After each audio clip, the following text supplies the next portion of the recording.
Corona positive ಬಂದು ಮೃತರಾದ ಬೆಳ್ಳೆರಾಯ ತಗಡಗಚಿಯ ನಿವಾಸಿಯೊಬ್ಬರ ಅಂತ್ಯ ಸಂಸ್ಕಾರವನ್ನು ಗೌರಿಹೊಳೆಯ ರುದ್ರಭೂಮಿಯಲ್ಲಿ ನಡೆಸಲು ಗೌರಿಹೊಳೆ ನಿವಾಸಿಗಳು ವಿರೋಧಿಸಿದ ಹಿನ್ನೆಲೆಯಲ್ಲಿ ಶವ ಸಂಸ್ಕಾರವನ್ನು ಸುಳ್ಯದ ಕೊಡಿಯಾಲುಬೈಲು ಹಿಂದೂ ರುದ್ರಭೂಮಿ ವಿಮುಕ್ತಿಧಾಮದಲ್ಲಿ ಸ್ಥಳಾಂತರಗೊಂಡು ಅಲ್ಲಿ ಅಂತ್ಯ ಸಂಸ್ಕಾರ ನಡೆದ ಘಟನೆ ವರದಿಯಾಗಿದೆ. ಬೆಳ್ಳಾರೆ ತಡಗಚಿಯ ವ್ಯಕ್ತಿಯೋರ್ವರು ಅಸೌಖ್ಯದಿಂದ ಇಂದು ಮುಂಜಾನೆ ನಿಧನರಾಗಿದ್ದಾರೆ.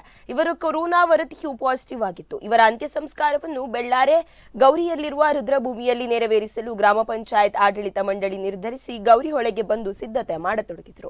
ಕೊರೋನಾ ರೋಗಿಯ ಮೃತದೇಹವನ್ನು ಇಲ್ಲಿಯ ಸ್ಮಶಾನಕ್ಕೆ ತರುತ್ತಾರೆಂಬ ಮಾಹಿತಿ ದೊರೆತ ತಕ್ಷಣ ಸ್ಥಳೀಯ ನಿವಾಸಿಗಳು ಸೇರಿ ಮೃತದೇಹವನ್ನು ಇಲ್ಲಿ ಅಂತ್ಯ ಸಂಸ್ಕಾರ ಮಾಡಬಾರದು, ಇಲ್ಲಿ ಸರಿಯಾದ ವ್ಯವಸ್ಥೆಗಳಿಲ್ಲ, ರುದ್ರಭೂಮಿ ಅಭಿವೃದ್ಧಿಯಾಗಿಲ್ಲ, ವ್ಯವಸ್ಥಿತವಾದ ಕಟ್ಟಡಗಳಿಲ್ಲ, ಆದುದರಿಂದ ಇಲ್ಲಿ ಅಂತ್ಯ ಸಂಸ್ಕಾರ ಮಾಡಬಾರದು ಎಂದು ವಿರೋಧ ವ್ಯಕ್ತಪಡಿಸಿದರು. ಬೆಳ್ಳಾರೆ ಪೊಲೀಸರು ಕೂಡ ಸ್ಥಳಕ್ಕೆ ಬಂದು ಮನವೊಲಿಸಲು ಪ್ರಯತ್ನ ಮಾಡಿದರೂ ಫಲ ನೀಡಲಿಲ್ಲ. ಕೊನೆಗೆ ಮೃತ ವ್ಯಕ್ತಿಯ ಮನೆಯವರು ಮೃತದೇಹದ ಹೆಸರಿನಲ್ಲಿ ಗಲಾಟೆ ಮಾಡಬೇಡಿ, ಅಂತ್ಯ ಸಂಸ್ಕಾರ ಬೇರೆ ಕಡೆ ಮಾಡಿಸಿ ಎಂದು ವಿನಂತಿಸಿದ್ದಾರೆ.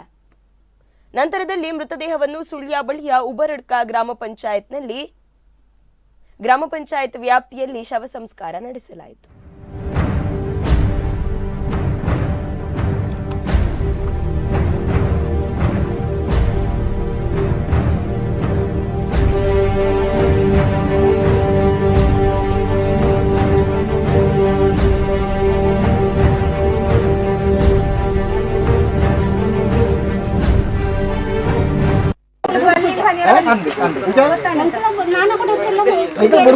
ಡಿಸಿ ಆದೇಶ